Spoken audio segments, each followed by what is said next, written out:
Hi friends, நம்ம குட்டி trekker சேனலில் Nepal series Everest base camp video பார்த்துருப்பீங்க. சரி, நம்ம நிறைய ட்ரெக்கிங் பிரியர்களுக்கு இது ஒரு பெரிய கனவாகவே இருக்கும், இந்த எவரெஸ்ட் பேஸ் கேம்ப் போகணும் அப்படின்னு. ஸோ நம்ம தமிழ்நாட்டிலேருந்து எப்படி அங்கே அந்த இடத்துக்கு போகிறது, எப்படியெல்லாம் நம்ம வந்து ட்ராவல் பண்ணலாம் அப்படிங்கிறது வந்து நிறைய பேருக்கு ஒரு கன்ஃபியூஷனாகவே இருந்திருக்கும். ஏன்னா நாங்கள் போகும்போது நாங்கள் இதே ஸ்ட்ரகிளை வந்து ஃபேஸ் பண்ணோம். சரி, இதுக்காக நாங்கள் யூடியூப்பில் இந்த மாதிரி எப்படிலாம் நம்ம வந்து இந்த இடத்துக்கு போகலாம் அப்படின்னு நாங்கள் சர்ச் பண்ணும்போது தமிழில் எங்கேயுமே இந்த மாதிரி ஒரு வீடியோ நாங்கள் பார்க்கல ஆக்சுவலாக. ஸோ நிறைய ஹிந்தியில் நிறைய நார்த் சைட்லேருந்து நிறைய பேர் போயிருக்காங்க. ஸோ அவங்க அந்த மாதிரிலாம் போட்டிருக்காங்க. ஸோ நம்ம தமிழ்நாட்டிலேருந்து அந்த மாதிரி எந்த ஒரு வீடியோவும் இல்லை. சரி, நிறைய பேருக்கு இந்த கொஷின்ஸ் இருந்துகிட்டே இருக்கும். நிறைய பேர் வந்து எனக்கு என்னோட வீடியோலையும் கேட்டிருக்கீங்க, எப்படி போனீங்க, எந்த மாதிரி ரீச் ஆனீங்கன்னு. ஸோ அதுக்கு எல்லாத்துக்குமே ஒரு யூஸ்ஃபுல் இன்ஃபர்மேஷனாக உங்களுக்கு இன்றைக்கி நான் வந்து சொல்லலான்னு இருக்கேன். ஸோ கண்டிப்பாக நீங்கள் இதுக்கப்புறம் போகணுன்னு ஆசைப்பட்டீங்கன்னா இந்த வீடியோவை பார்த்துட்டு அதுக்கப்புறம் நீங்கள் டிசைட் பண்ணிட்டு கிளம்புங்க. ஸோ உண்மையிலே இது வந்து ரொம்ப உங்களுக்கு வந்து யூஸ்ஃபுல்லாக இருக்கும். ஓகே ஃப்ரெண்ட்ஸ், வீடியோக்குள்ள போகலாமா? நம்ம ஃபஸ்ட்டு பட்ஜெட் வைஸாக எப்படி இங்கேருந்து நம்ம தமிழ்நாட்டிலேருந்து எப்படி ட்ராவல் பண்ணலாங்கிறத உங்களுக்கு சொல்லிடுறேன். ஸோ நீங்கள் வந்து இப்போ தமிழ்நாட்டிலேருந்து நீங்கள் வந்து ட்ராவல் பண்ணுறீங்க அப்படின்னா சென்னையிலேருந்து கோரக்பூர் ஒரு ட்ரெயின் கிளம்புது ஆக்சுவலாக. அந்த ட்ரெயினை நீங்கள் வந்து வீக்லி ஒன்ஸ் இருக்குது, அந்த ட்ரெயினை நீங்கள் வந்து புக் பண்ணிவிட்டு நீங்கள் கிளம்புனீங்கன்னா ஸோ சென்னையிலேருந்து கோரக்பூருக்கு வந்து டிக்கெட் ஃபேர் பார்த்தீங்கன்னா ஒரு 2500 rupees ஒரு ஆளுக்கு வரும். தேர்ட் ஏசியில் நான் சொல்கிறேன். இன்னும் நீங்கள் கம்மியாக போகணுன்னு நினச்சிங்கன்னா ஸ்லீப்பர்லையும் புக் பண்ணிவிட்டு போகலாம். பட் நீங்கள் தேர்ட் ஏசியில் போனீங்கன்னா ஓரளவுக்கு நீங்கள் வந்து ஒரு கம்ஃபர்ட் ஜேர்னி நீங்கள் ட்ராவல் வந்து பண்ணலாம். ஸோ அதனால் நான் அதை நினச்சி நான் சொல்கிறேன் உங்களுக்கு. ஸோ இங்கேருந்து போனீங்கன்னா 2500 rupees வரும். கோரக்பூரில் இறங்கிடலாம். அப்புறம் அங்கேருந்து நீங்கள் என்ன பண்ணலாம் அப்படின்னா நேபாள் ஆக்சுவலாக வந்து போகிறதுக்கு சோனாலிங்கிற ஒரு ஊர் இருக்குது, அதான் நேபாள் பார்டர். ஆக்சுவலாக நீங்கள் கோரக்பூர்லேருந்து சோனாலி போகிறதுக்கு ஜீப் ஃபெசிலிட்டிஸ் இருக்குது, இல்லை பஸ் இருக்குது. நிறைய உங்களுக்கு வந்து அந்த டிரான்ஸ்போர்ட்டேஷனுக்கு உங்களுக்கு வந்து வெஹிக்கிள்ஸ் இருக்குது. ஸோ நீங்கள் வந்து எய்தர் நீங்கள் கோரக்பூரில் வந்து ஸ்டே பண்ணிவிட்டு கூட நீங்கள் ட்ராவல் பண்ணலாம், இல்லை அன்றைக்கே கூட கிளம்பி நீங்கள் வந்து சோனாலியில் போய் கூட தங்கிடலாம். ஸோ அப்படி தங்கிட்டிங்கன்னா அதான் நேபாள் பார்டர். ஸோ நீங்கள் சோனாலியில் அதான் வந்து நேபாள் பார்டர்னால நீங்கள் வந்து கேஷ் ஏதாவது நீங்கள் மாற்றணும்னு நினச்சிங்கன்னா அங்கேயே உங்களுக்கு வந்து மணி எக்ஸ்சேஞ்ச் இருக்குது சோனாலியில். நீங்கள் அங்கேயே மணி எக்ஸ்சேஞ்ச் பண்ணிக்கலாம். அப்படி இல்லைனா நீங்கள் காட்மாண்டு போயிட்டு கூட மணி எக்ஸ்சேஞ்ச் பண்ணிக்கலாம். ஸோ சோனாலியில் நீங்கள் வந்து நைட் தங்கி நீங்கள் ஸ்டே பண்ணீங்க அப்படின்னா அதுக்கு அடுத்த நாள் நீங்கள் காட்மாண்டுக்கு சோனாலிலேருந்து பஸ்ஸஸ் இருக்குது. ஸோ அது வந்து ஒரு ஆளுக்கு பார்த்தீங்கன்னா ஒரு 2800 rupees or 3000 தான் வரும் ஒரு ஆளுக்கு. ஸோ 12 hours ஜர்னி மேலே ஆகும். அதை நீங்கள் வந்து ட்ராவல் பண்ணி தான் ஆகணும். அதை ட்ராவல் பண்ணிங்கன்னா நேராக காட்மாண்டில் நீங்கள் இறங்கிடலாம். ஸோ இதாங்க நேபாள் ஜர்னி. ஆனால் என்ன ஒரு இதில் வந்து ஒரு ட்ராபேக் இருக்குது அப்படின்னா ட்ரெயினில் போகிறோம் அப்படிங்கும்போது கோரக்பூர் போகிறதுக்கே ஒரு 2 days ஆகிடும். அப்புறம் சோனாலியில் போய் தங்குவீங்க, அது அன்றைக்கி நைட்டு. அப்புறம் சோனாலிலேருந்து நீங்கள் வந்து காட்மாண்டு போக ஒரு 12 hours ஜர்னி. எப்படி பார்த்தாலும் ஒரு 3 to 4 days நீங்கள் வந்து நேபாள் போகிறதுக்கே ஸ்பெண்ட் பண்ணுற மாதிரி ஆகிடும். ஸோ இது வந்து பட்ஜெட் வைஸ் ட்ராவல் நான் சொல்கிறது உங்களுக்கு. ஸோ நீங்கள் எனக்கு வந்து பரவாயில்ல, நான் வந்து டைம் எனக்கு போனாலும் பரவாயில்ல, நான் பட்ஜெட் வைஸாக ட்ராவல் பண்ணுறேன்னா நீங்கள் ட்ரெயினில் போகலாம். அதான் அட்வைசபிளும் கூட. இன்னொரு வே இருக்குது. அது என்ன அப்படின்னா நீங்கள் நேராக வந்து இங்கேருந்து டெல்லி போயிடணும். தமிழ்நாட்டில் நீங்கள் சென்னையில் எங்கே இருந்தாலும் அங்கேருந்து நீங்கள் டெல்லி போயிடுங்க. டெல்லியிலேருந்து அம்பேத்கர் பஸ் ஸ்டாண்ட் இருக்குது. அங்கே வந்து பார்த்தீங்கன்னா டெல்லி கேட் கிட்ட வீக்லி ஒன்ஸ் வந்து நம்ம இந்தியாவிலேருந்து நேபாள் காட்மாண்டுக்கு பஸ் ஆப்ரேட் பண்ணுறாங்க. அந்த பஸ்ஸஸை நீங்கள் வந்து புக் பண்ணிக்கலாம். ஒரு 60 days முன்னாடியே புக் பண்ணிக்கலாம். அது ஒரு ஆளுக்கு பார்த்தீங்கன்னா 2800 rupees வரும் ஆக்சுவலாக. ஸோ நீங்கள் டெல்லி போய் ரீச் ஆகிட்டு டெல்லியிலேருந்து கூட ட்ராவல் பண்ணலாம். ஆனால் என்ன ஒரு ப்ராப்ளம்னா நீங்கள் டெல்லி போயிட்டு அங்கேருந்து நீங்கள் ட்ராவல் பண்ணிங்கன்னா இங்கேருந்து டெல்லியே உங்களுக்கு வந்து ஒரு 2 days ஆகும். அப்புறம் நீங்கள் டெல்லியிலேருந்து நீங்கள் திருப்பி அந்த காட்மாண்டு போகிற அது வந்து ஒரு 36 hours ஒரு பஸ் ஜேர்னி. அது ஒரு ஹெக்டிக் ஜேர்னியாக இருக்கும் உங்களுக்கு.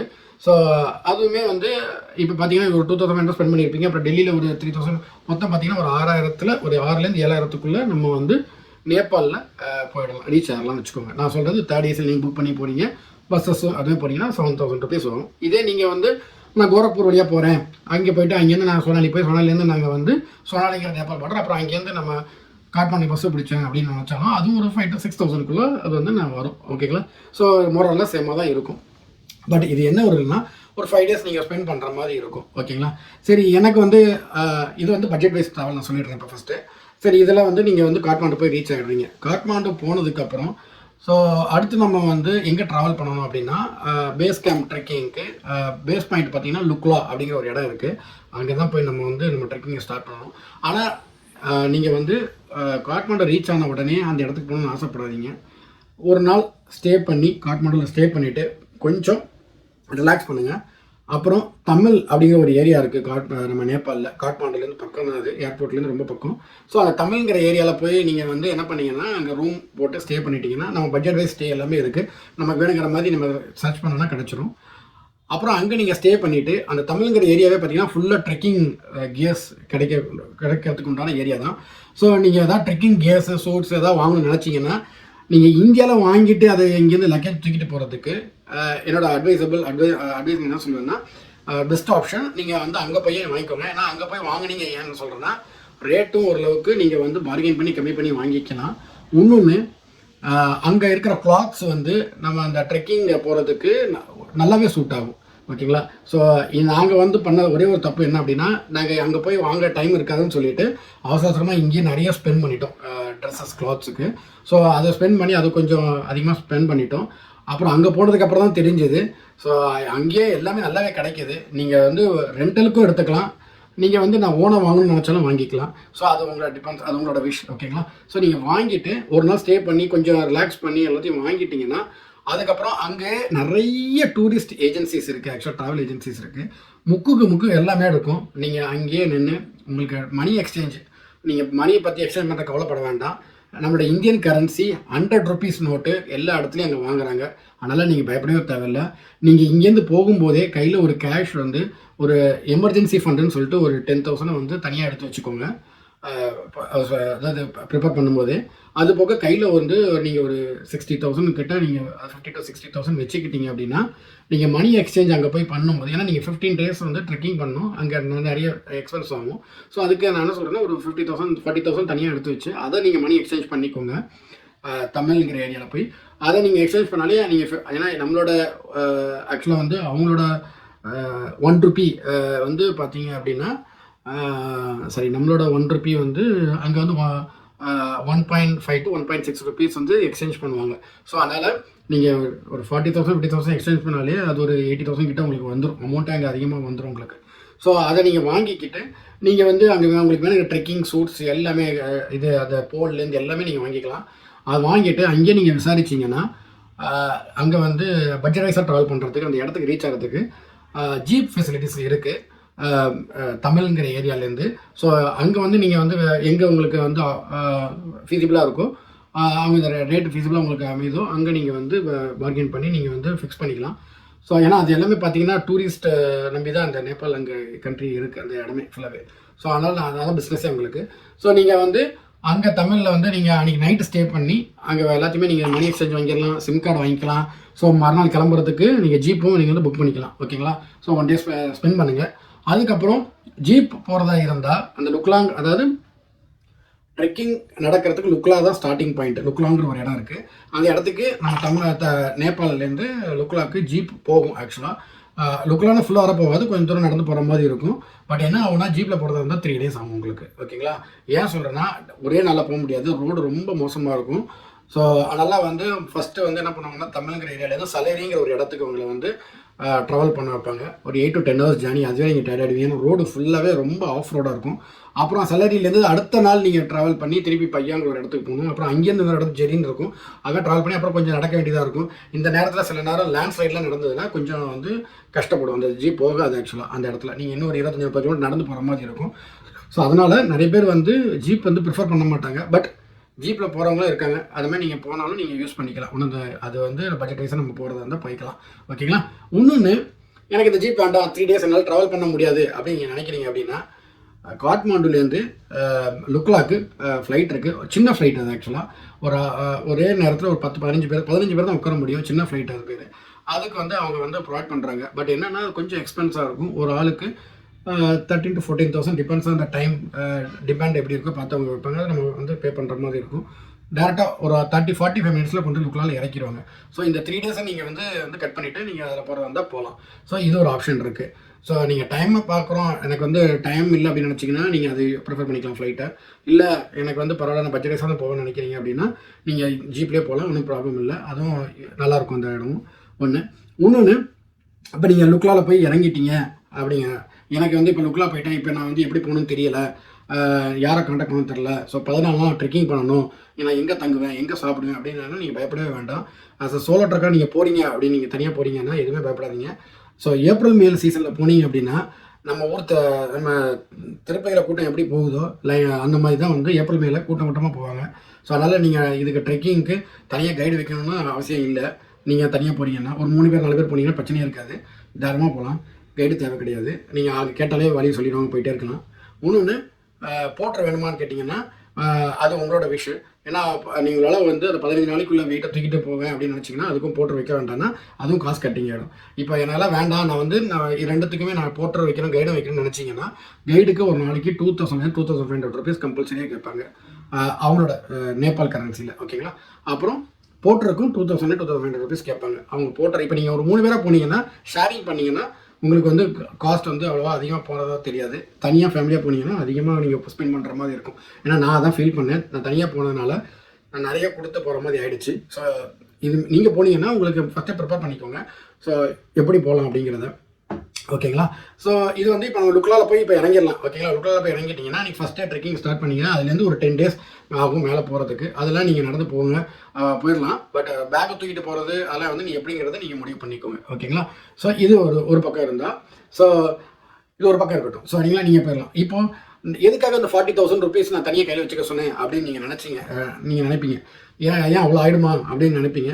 நாங்கள் அது மாதிரி நினச்சோம். ஆனால் வந்து ஆகிடும். ஏன் சொல்கிறேன்னா அங்கே வந்து ஃபுட் எல்லாமே பார்த்தீங்கன்னா கொஞ்சம் எக்ஸ்பென்சிவாக தான் இருக்கும். கீழேருந்து நிறைய தூக்கிட்டு வந்து அங்கே வந்து வைக்கிறாங்க. ஸோ மாடு தான் தூக்கிட்டு வருது, அதுமாதிரி நிறைய இருக்குது, குதிரை எடுத்துகிட்டு வராங்க. ஸோ அதனால் என்ன ஆகும்னா அங்கே வந்து எல்லாமே எக்ஸ்பென்சிவாக இருக்கும். ஃபுட்டு மட்டும் ஒரு நேரத்துக்கு நீங்கள் சாப்பிடணும்னு நினச்சிங்கன்னா ஒரு 700 ஒரு 1000 rupees நல்லா ஸ்பெண்ட் பண்ணால் தான் நல்லா சாப்பிட்ற மாதிரி முடியும் ஒரு நேரத்துக்கு. நான் சொல்கிறேன். அப்போ நீங்கள் 3 நேரத்தை கனெக்ட் பண்ணிக்கோங்க. அப்போ எப்படியும் ஒரு 2000 3000 2500 ஆகும்னு வச்சுக்கோங்களேன். சின்ன சின்ன கடைகளும் இருக்கும், அங்கேயும் நீங்கள் சாப்பிட்றதா சாப்பிட்டுக்கலாம். பட் வந்து அந்த எந்த இடம் நமக்கு தெரிஞ்சால் நம்ம போய் சாப்பிட்டுக்கலாம். ஓகேங்களா? இல்லை போகிற வழியில் உங்களுக்கு எந்த ஹோட்டல் தெரியுதோ நீங்கள் சாப்பிட்டுக்கலாம். அது சாப்பாடுக்கெல்லாம் பிரச்சனை இருக்காது, நீங்கள் வாங்கிக்கலாம். ஓகேங்களா? இது ஒன்று. ஸோ இது நீங்கள் 15 நாள் 14 நாள் ட்ராவல் பண்ணுறீங்க பார்த்தீங்களா? இதில் 3 நேரம் நீங்கள் சாப்பிட்றது அது எல்லாமே நீங்கள் கனெக்ட் பண்ணுங்கள். ஒரு 2000 ஒரு நாளைக்கு வேறு ஒரு அப்ராக்சிமேட்டாக 2000 வச்சாலே ஒரு 14 நாளைக்கு என்ன பாருங்கள் ஒரு ஆளுக்கு அது எப்படி 28 30 ஆகிடும். ஸோ அதுக்காக நான் சொன்னேன். இது போக எமர்ஜென்சி ஃபண்டு நீங்கள் கையில் ஒரு 10 ரூபா இந்தியன் கரன்சியை வச்சுக்கோங்க. ஏதாவது எமர்ஜென்சி அப்படின்னா நீங்கள் அதை வந்து யூஸ் பண்ணிக்கிறதுக்கு. ஓகேங்களா? அதை வெளியே எடுக்காதீங்க. ஓகேங்களா? இது வந்து யூஸ்ஃபுல்லாக இருக்கும் உங்களுக்கு. ஸோ இப்போ இது ஒரு பக்கம் முடிஞ்சதா?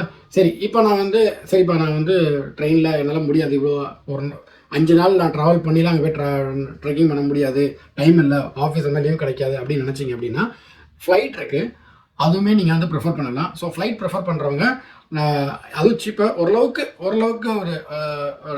ஓரளவுக்கு ஒரு மாடரேட்டாக பட்ஜெட்டில் நம்ம வந்து போகலாம். ஃப்ளைட் வந்து பார்த்தீங்கன்னா பெங்களூர்லேருந்து டைரெக்டாக காட்மாண்டுக்கு ஃப்ளைட் ஆப்ரேட் பண்ணுறாங்க நேபாள் ஏர்லைன்ஸ். அதில் தான் நாங்கள் வந்து புக் பண்ணியிருந்தோம். ஸோ இங்கேருந்து போகும்போது பார்த்தீங்க அப்படின்னா ஒரு ஆளுக்கு 13,000 14,000 rupees ஆகும். ஸோ இப்போ பார்த்தீங்க அப்படின்னா பெங்களூர் டு காட்மாண்டு 3 hours அவங்க கொண்டு வந்து ட்ராவல் பண்ணி உங்களை வந்து இறக்கிடுவாங்க காட்மாண்டு. இதே நீங்கள் ட்ரெயினில் வரீங்க அப்படின்னா தமிழ்நாட்டிலேருந்து இங்கேருந்து நீங்கள் வந்து கோரக்பூர் போகிறதுக்கு 2.5 days ஆகும். அப்புறம் கோரக்பூர்லேருந்து சொன்னாலி போய் அங்கே சொன்னாலேருந்து நீங்கள் வந்து காட்மாண்டு போகிறதுக்கு ஒரு 1.5 நாள் ஆகிடும். ஸோ இதெல்லாம் பார்க்கும்போது 4 நாளில் தனியாக போயிடும். ஸோ இதுவுமே நீங்கள் வந்து பட்ஜெட் நீங்கள் வந்து 30 daysலேருந்து நீங்கள் புக் பண்ணிங்க அப்படின்னா இதுவே ஒரு 6,000 rupees உங்களுக்கு வருது. ஸோ இதில் வந்து எக்ஸ்ட்ரா ஒரு 6,000 நீங்கள் போட்டிங்க அப்படின்னா நீங்கள் வந்து ஒரு 3 hours நீங்கள் வந்து ரீச் ஆகிடலாம். ஸோ நீங்கள் டைமை பார்த்தீங்கன்னா மணியை பார்க்கக்கூடாது, மணியை பார்த்தீங்கன்னா டைம் பார்க்காதீங்க. ஸோ இதுதாங்க. ஸோ இதில் வந்து இந்த மாதிரி நீங்கள் ஃப்ளைட்லேயும் ட்ராவல் பண்ணி காட்மாண்டில் இறங்கிடலாம். ஓகேங்களா? ஸோ இப்போ காட்மாண்டில் இறங்கினதுக்கப்புறம் எனக்கு எங்கே போய் தங்குறது தெரியலன்னு பயப்பட வேண்டாம். அது தமிழ்ங்கிற ஒரு ஏரியா இருக்குல்ல, அதில் நீங்கள் போய் தங்கிக்கலாம். நீங்கள் உங்கள் பேச்சுலராக இருந்தால் அதுக்கும் தனி கெஸ்ட் ஹவுஸ்லாம் இருக்குது, ஃபேமிலி எல்லாமே இருக்குது. ஆனால் பயப்படவே தேவையில்லை. எனக்கு வந்து மொழி தெரியாது, ஹிந்தி தெரியல அப்படின்னா அதெல்லாம் பயப்படவே வேண்டாம். நம்ம பேசுகிற இங்கிலீஷ் அவங்க புரிஞ்சுக்கிறாங்க, அதனால் ப்ராப்ளம் கிடையாது. ஸோ அதனால் அவங்க வந்து எல்லாமே ரொம்ப ஃப்ரெண்ட்லி நேச்சராக தான் இருக்காங்க. உங்களுக்கு எல்லாமே போனாலே உங்களுக்கு ஒரு ஐடியா கிடச்சிடும். அதனால் நீங்கள் பயப்பட வேண்டாம். அப்புறம் ஸ்டேக்கு வந்து ஒரு நாளைக்கு நீங்கள் ஒரு 3 members or 2 members போனீங்கன்னா ஷேரிங் பண்ணிக்கலாம். ஸோ 500 rupees ஆகும்னு வச்சுக்கோங்களேன் ஒரு நாள் தங்குறது. சில இடத்துல என்ன பண்ணுவாங்கன்னா நீங்கள் 3 தான் நாங்கள் சாப்பிட்டீங்கன்னா ஸ்டேக்கு ரூபா கொடுக்க வேண்டாம்னு சொல்லுவாங்க.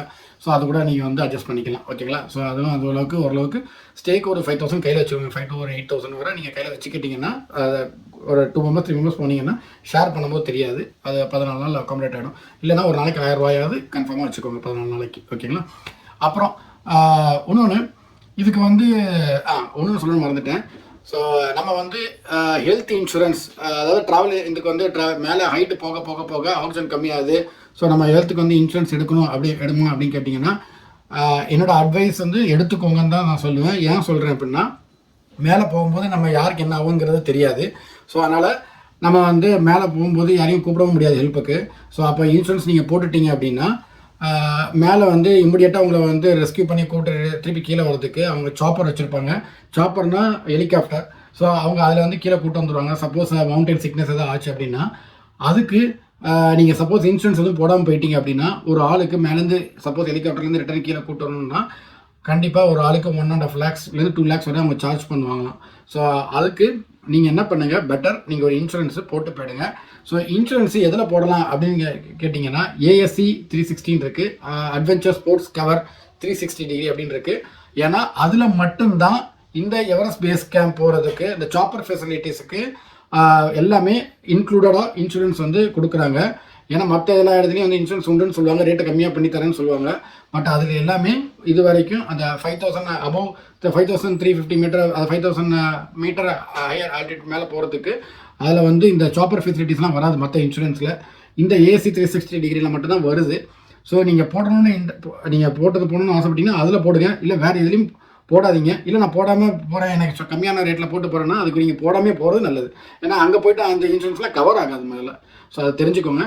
ஸோ நீங்கள் போடணுன்னா இந்த ஏசி 360 இதெல்லாம் போட்டுருங்க. ஸோ இது எப்படின்னா ஸ்டார்டிங் ஃப்ரம் ஏஜ் 1லேருந்து 49 வரை ஒரே அமௌண்ட்டு தான். இந்த 15 நாளைக்கு அவங்க கொடுப்பாங்க. ஸோ 8500 rupees வருது ஒரு ஆளுக்கு. நீங்கள் போடுறதுனா அதில் போட்டு போயிடுங்க. 49க்கு அப்போ ஏஜ் தாண்டிச்சுன்னா கொஞ்சம் ரேட்டு அமௌண்ட்டு கூடும். ஸோ அதை நீங்கள் பார்த்துக்கோங்க, ஓகேங்களா? ஸோ ஏன்னா நம்ம நல்லா தான் இருப்போம், நான் எனக்கு எதுவும் தேவையில்லை, நம்பிக்கையாக நான் எனக்கு எந்த பிரச்சனையும் வராதுன்னு நினச்சிங்கன்னா தைரியமாக இருந்தீங்கன்னா இன்சூரன்ஸ் போடாமையே போகலாம். அது ஒன்றும் பிரச்சனை கிடையாது. இல்லை எனக்கு அங்கே போய் எதாவது ஆகிடுமோன்னு பயந்தீங்கன்னா, இல்லை நான் ஏதாவது சேஃப்டிக்கு நான் இன்சூரன்ஸ் போட்டு போகிறேன்னு நினச்சிங்கன்னா போட்டுக்கோங்க, ஓகேங்களா? அது வந்து பெஸ்ட் ஐடியா. இன்னொன்று, இந்த போகிற வழியில் 3 பாஸ் வந்து எடுக்கணும். ஆக்சுவலாக அங்கே நேபாள் பாஸ் எடுக்க வேண்டியிருக்கும். அதுக்கு ஒரு ஆளுக்கு நீங்கள் 2000 3500 2000 வரை நீங்கள் பே பண்ணணும், அது வரும். ஸோ அது நீங்கள் உங்களோட பாஸ்போர்ட் ஐடி ப்ரூஃபை கொடுத்து நீங்கள் வந்து அந்த ஒவ்வொரு இடத்தையும் செக் போஸ்ட்டு தாண்டும் போது, இந்த 14 நாளில் ஒரு இடத்தையும் தாண்டும் போது அதில் 3 செக் போஸ்ட் வர மாதிரி வரும். அதை நீங்கள் போகும்போது அந்த பாஸ்போர்ட்டை கொடுத்து நீங்கள் அமௌண்ட்டை பே பண்ணிவிட்டு நீங்கள் வந்து ட்ராவல் பண்ணலாம், ட்ரெக்கிங் பண்ணலாம், ஓகேங்களா? ஸோ இதுவும் நீங்கள் வந்து மைண்டில் வச்சுக்கோங்க. ஸோ இதெல்லாமே நீங்கள் வச்சுக்கோங்க. அப்புறம் இதுக்கு யாரெல்லாம் போகலாம் அப்படின்னு பார்த்தீங்கன்னா எல்லாருமே போகலாம். இது ஏஜ் ரெஸ்ட்ரிக்ஷனே கிடையாது. First if are interested, if you are willing to do any adventure activity or anything you want to do trek or anything in this place, you can go at any time, ஓகேங்களா? So old age people கூட வராங்க, அதனால் தைரியமாக போகலாம். அதனால் இதுக்கு எந்த ஒரு ரெஸ்ட்ரிக்ஷன்ஸும் இதுவரை போடலை ஆக்சுவலாக. அதனால் நீங்கள் யாருனாலும் நீங்கள் போகணுன்னு ஆசைப்பட்டீங்கன்னா தைரியமாக போகலாம். ஸோ இது தவிர வேறு ஏதாவது உங்களுக்கு டவுட்ஸ் இருந்தால் எனக்கு வந்து கமெண்ட் பண்ணுங்கள். ஸோ நான் உங்களுக்கு கண்டிப்பாக வந்து ரிப்ளை பண்ணுறேன். ஸோ இது இப்படி தான் நீங்கள் வந்து from Tamil Nadu to Kathmandu to Lukla இடத்துக்கு இப்படி தான் நீங்கள் ரீச் ஆக முடியும். எதர் நீங்கள் ரோடு வழியாக போனாலும் சரி, நீங்கள் ஃப்ளைட்டில் போனாலும் சரி, இப்படி தான் நீங்கள் ரீச் ஆக முடியும். ஸோ இந்த மாதிரி ஒரு தெளிவான வீடியோ வந்து நம்ம இதெல்லாம் இல்லை ஆக்சுவலாக தமிழில். ஸோ அதனால் உங்களுக்கு சொல்லணும்னு ஆசைப்பட்டேன். ஸோ நீங்கள் போகணுன்னு ஆசைப்பட்டீங்கன்னா இதெல்லாம் நீங்கள் ப்ரிப்பேர் பண்ணிக்கோங்க. ஓகே, பாய்.